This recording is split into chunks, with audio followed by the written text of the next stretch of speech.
আসসালামু আলাইকুম রহমতুল্লাহি ওবরকাতুহু। সম্মানিত দর্শক, জনাব তারেক রহমান সাহেবের সরকার, বিএনপি সরকার ক্ষমতা লাভ করার সঙ্গে সঙ্গে অনেকটা ঝড়ের গতিতে কিংবা যাকে বলা হয় উল্কার গতিতে এগিয়ে চলছে। তারা যে সকল প্রতিশ্রুতি দিয়েছিল, সেই প্রতিশ্রুতিগুলো জনগণের কাছে যে প্রতিশ্রুতিগুলো দিয়েছিল সেগুলো বাস্তবায়নের জন্য তারা দৃশ্যত তৎপরতা দেখাচ্ছে এবং বিভিন্ন মন্ত্রী তাদের মন্ত্রণালয়ের যে কর্মকাণ্ডে স্থবিরতা ছিল গত ১৭ মাসে কিংবা আওয়ামী লীগ জমানাতে যে সকল অভিযোগ ছিল খুব দ্রুত সেই বিষয়গুলো উত্তীর্ণ করার জন্য বা সেই বিষয়গুলো থেকে বের হয়ে আসার জন্য তারা চমক সৃষ্টি করতে চাচ্ছে। পানি সম্পদ মন্ত্রী শহীদউদ্দিন চৌধুরী রানী খাল কাটা শুরু করে দিয়েছেন।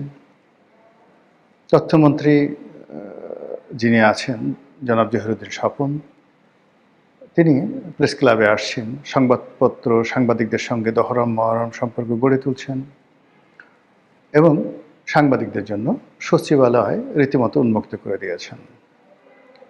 ক্রীড়ামন্ত্রী বা ক্রীড়া প্রতিমন্ত্রী আমিনুল সাহেব, তিনি সেই ক্রীড়া সাংবাদিকদের জন্য তার দ্বার উন্মুক্ত করে দিয়েছেন। সেই আওয়ামী লীগ জমানাতে যে সকল বিখ্যাত ক্রিকেটার মাশরাফি বিন মুর্তজা কিংবা সাকিব আল হাসান, তাদেরকে আবার ক্রিকেট অঙ্গনে ফিরিয়ে আনার জন্য চেষ্টা করছেন এবং ক্রিকেট অঙ্গনে যারা স্টার, আওয়ামী লীগের স্টার, তাদেরকেও একীভূত করে পুরো ক্রীড়াঙ্গনে স্বাভাবিকতা ফিরিয়ে আনার চেষ্টা করছেন। চাঁদাবাজির বিরুদ্ধে বিভিন্ন এমপি, সংসদ সদস্য তারা খুব কঠোর অবস্থানে আছেন। অনেকে নিজে মামলা করেছেন, অনেকে অনেক কিছু ধরিয়ে দিয়েছেন। তারপর তারেক রহমান সাহেব তার যে কর্মকাণ্ড, সেটা তো রীতিমতো হিন্দি সিনেমার যে নায়ক রয়েছেন অনিল কাপুর, বিখ্যাত একটা সিনেমা অনিল কাপুর অমরেশ পুরীর অভিনীত সেই বিখ্যাত নায়ক সিনেমা। তো সেই সিনেমাতে যেভাবে তিনি মাত্র ২৪ ঘন্টার জন্য রাষ্ট্র ক্ষমতায় পেয়ে রাষ্ট্রের সব কিছু উলটপালট করে দিয়েছিলেন এবং মানুষের মধ্যে জোয়ার তৈরি করেছিলেন, তেমনি তারেক রহমান সাহেব ক্ষমতায় বসার পর থেকে গত কয়েকদিনে একের পর এক চমক তিনি সৃষ্টি করে চলেছেন। তো এই অবস্থার পাশাপাশি সরকার যে খুব সাধু বা একেবারে গোবেচারা নট লাইক দ্যাট, তারা জলে স্থলে অন্তরিক্ষে সব কাজ করে যাচ্ছে। তারা একই সঙ্গে নিজের দলকে নিয়ন্ত্রণ করার চেষ্টা করছেন, অন্যদিকে আওয়ামী লীগকে নিয়ন্ত্রণ করা, আওয়ামী লীগের সঙ্গে একটা সম্পর্ক, ভারসাম্যমূলক সম্পর্ক রক্ষা করা, আবার আওয়ামী লীগকে বাড়তে না দেওয়া বা আওয়ামী লীগের কারণে যেন তাদের কোনো অবস্থাতে নৈতিক পরাজয় না ঘটে, এই বিষয়গুলো তারা চিন্তাভাবনা করছেন এবং সেই বিষয়ে তারা কাজ করছেন। এবং তারা সবচেয়ে বেশি যে কাজ করছেন সেটি হলো গত ১৭ মাস ধরে প্রশাসন, রাজনীতি, অর্থনীতি, ব্যবসা বাণিজ্য, শিল্প, সাহিত্য, সংস্কৃতি, সাংবাদিকতা, কূটনৈতিক পাড়া, সব জায়গাতে জামাত এবং এনসিপি যুগপৎভাবে যে দুর্গগুলো তৈরি করেছিল, সেই দুর্গগুলো তছনছ করে দেওয়ার তারা চেষ্টা করছেন। যেখানে জামাতের লোক ছিল, যেখানে এনসিপির লোক ছিল, কিংবা জামাত এনসিপিকে রাজি খুশি করিয়ে এমনকি অর্থের বিনিময়ে যারা বড় বড় পদপদবিতে বসেছিল তাদের সবাইকে টার্গেট করে একটা বিরাট অংশকে ইতিমধ্যে ঝেঁটিয়ে বিদায় করে দেওয়া হয়েছে। অনেকে নিজের ইচ্ছায় চলে গেছে এবং আরও অনেককে টার্গেট করে খুব দ্রুত তাদেরকে বাদ দেওয়ার চেষ্টা করা হচ্ছে। গত ১৭ মাস ধরে ঢাকা বিশ্ববিদ্যালয়ের ভাইস চ্যান্সেলর এবং আইসিটির যিনি চিফ প্রসিকিউটর জনাব তাজুল, তারপর শিশির মনির, এদের নামগুলো যেভাবে আসছিল গত ২ দিনের মধ্যে এই নামগুলোর মোটামুটি একটা দফা রফা বিএনপি করে দিয়েছে। এর বাইরে বিচারাঙ্গন, পুলিশ বাহিনী, তারপর বিভিন্ন সিটি কর্পোরেশনে তাদের যে আধিপত্য ছিল সেই আধিপত্য চুরমার করে দেওয়া হয়েছে। সকল সিটি কর্পোরেশনগুলোতে তাদের পছন্দের মানুষ প্রশাসক নিয়োগ করা হয়েছে এবং এ সকল সিটি কর্পোরেশন নির্বাচনের আগেই সেই সিটি কর্পোরেশনের প্রশাসনিক কর্মকাণ্ড, ব্যবসায়িক কর্মকাণ্ড এবং সে সিটি কর্পোরেশন এলাকায় বসবাসরত জনগণের উপর বিএনপির আধিপত্য এবং প্রভাব এই দুটো বিস্তার করার জন্য তারা কাজ করে যাচ্ছে। খুব সতর্কতার সাথে তারা চীনের সাথে সম্পর্ক স্থাপন করার চেষ্টা করছে, পাকিস্তানের সাথে সম্পর্ক স্থাপন করার চেষ্টা করছে, আর ভারতকেও কিন্তু তারা ছেড়ে দিচ্ছে না। কিন্তু এক্ষেত্রে যে সমস্যাটা আমি দেখতে পাচ্ছি সেটি হলো, যেভাবে সেনাবাহিনীতে পরিবর্তন করা হয়েছে, এতে স্পষ্টতই সেনাবাহিনীর মধ্যে যে ভারতীয় লবিস্ট গ্রুপগুলো ছিল তারা মারাত্মক দুর্বল হয়ে পড়েছে।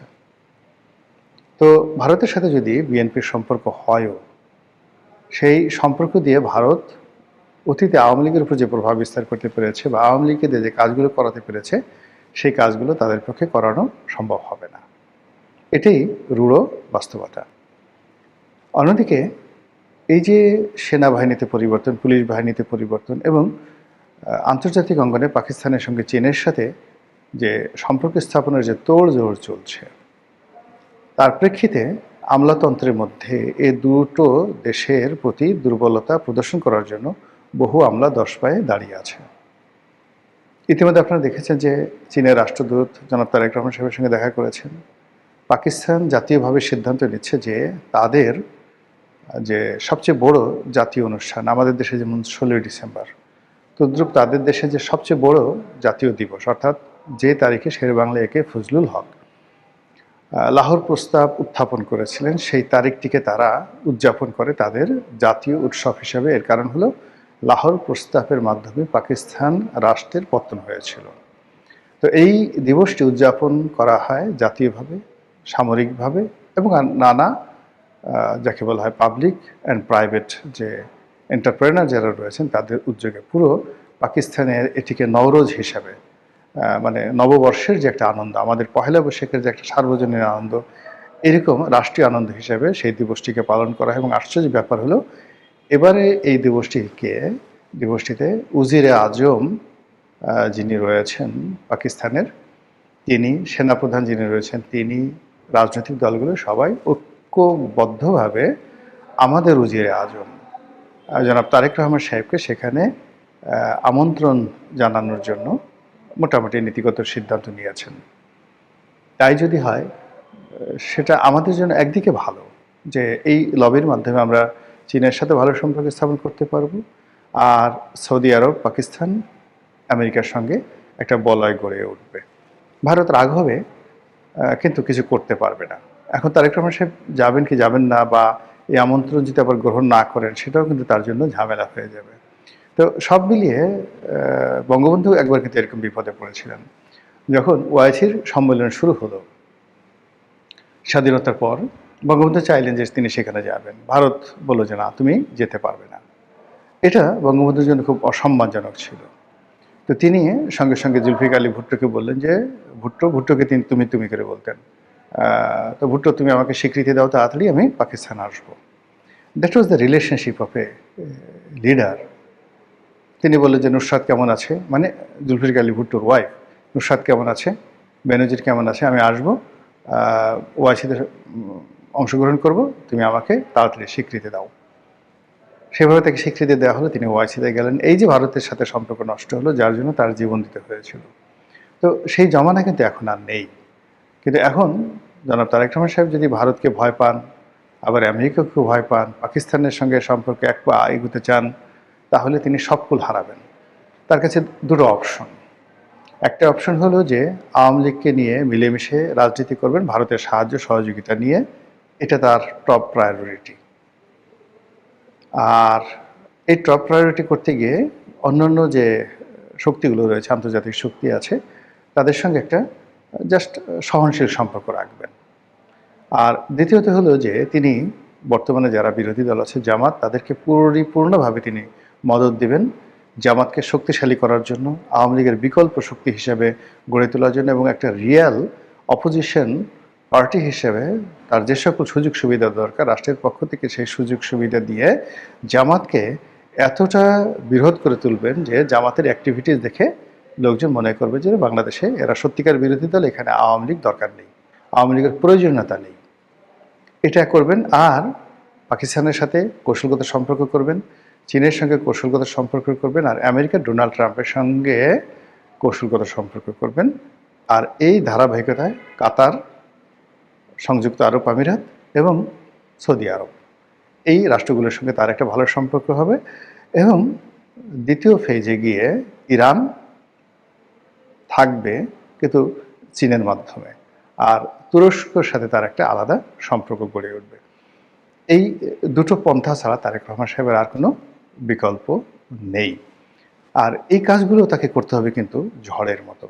বাংলাদেশে তিনি যে কাজগুলো ঝড়ের গতিতে করার চেষ্টা করছেন, এগুলো শুধু চমক সৃষ্টি করবে কয়েকদিন, কিন্তু লং রানে রাষ্ট্র পরিচালনায়, সরকারের স্থিতিশীলতা রক্ষায় কিংবা তার যে সত্যিকার ইমেজ রক্ষা, এটা হবে না। তাকে এই মুহূর্তে আন্তর্জাতিক অঙ্গনে একটা সিদ্ধান্ত নিতে হবে, এসপার নয় ওসপার, তিনি জিতবেন অথবা তিনি পরাজিত হবেন, তিনি সাহসী হবেন অথবা তিনি নতজান্য হবেন, এর মাঝামাঝি কোনো জায়গা নাই। তো এই কাজগুলো চলছে। নতুন সরকার একটা নির্দিষ্ট সময় পর্যন্ত আমাদেরকে সময় দিতে হবে, হানিমুন পিরিয়ড যেটাকে বলা হয়। আদারওয়াইজ সরকারও ভালো কাজ করতে পারবে না, আমাদের দেশের কোনো উন্নয়ন হবে না। তো যে কাজটি সরকার ঝড়ের গতিতে করার চেষ্টা করছে, দোয়া করি তাদের মধ্যে যদি ভালো চিন্তা থাকে, নেক আমল থাকে, সৎ আমল থাকে, দেশের কল্যাণ করার যে চিন্তা চেতনা থাকে, আল্লাহ তাদের কাজে বরকত দান করুন। আর যদি তাদের দুরভিসন্ধি থাকে, মুনাফিকি থাকে, দুষ্ট বুদ্ধি থাকে, দেশ থেকে টাকা পাচার করার ধান্দা থাকে, বিরোধী দলকে মেরে কোটি কোটি করার ধান্দা থাকে, আল্লাহ যেন তাদেরকে হেদায়েত দান করে, আর তাদের এই দুষ্কর্ম যেন একেবারে বাসর ঘরই আল্লাহ তার আপন শক্তি দ্বারা দমন করে দেন। আসসালামু আলাইকুম রহমতুল্লাহি ওয়া বারাকাতুহু।